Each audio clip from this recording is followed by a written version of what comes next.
Good morning students, class 7 Hindi. हम part 15 का शेष भाग पढ़ेंगे। ऐसी ही किसी स्थिति में एक सांप जाली के भीतर पहुंच गया। सब जीव जंतु भागकर इधर उधर छिप गए।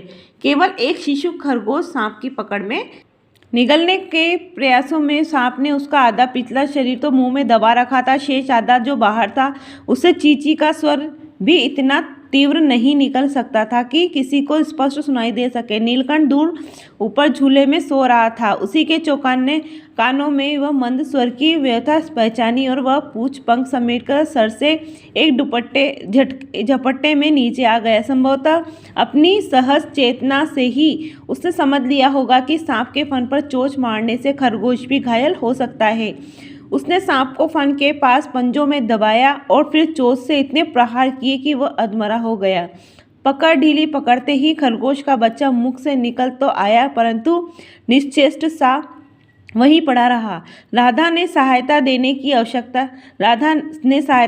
आवश्यकता नहीं समझी, परंतु अपनी मंद केका से किसी सामान्य घटना की सूचना सब और प्रसारित कर दी। माली पहुंचा, फिर हम सब पहुंचे। नीलकंठ जब सांप के 2 खंड कर चुका तब उस शिशु खरगोश के पास गया और रात भर उसे पंखों के नीचे रखे उष्णता देता रहा। कार्तिकेय ने अपने युद्ध वाहन के लिए मयूर को क्यों चुना होगा, यह उस पक्षी का रूप और स्वभाव देखकर समझ में आ जाता है। मयूर कला प्रिय वीर पक्षी है, हिंसक मात्र नहीं।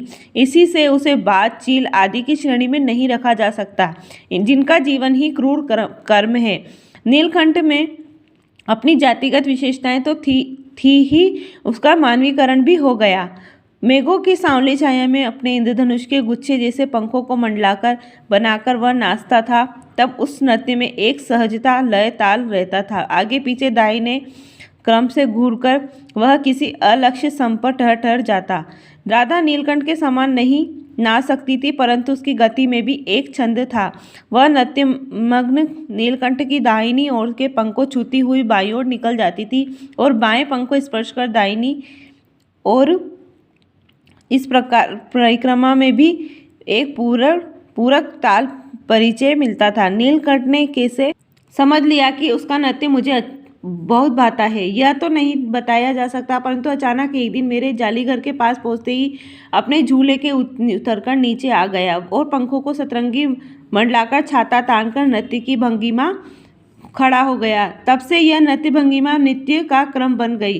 प्राय मेरे साथ कोई न कोई देशी विदेशी अतिथि भी आ पहुंचता था।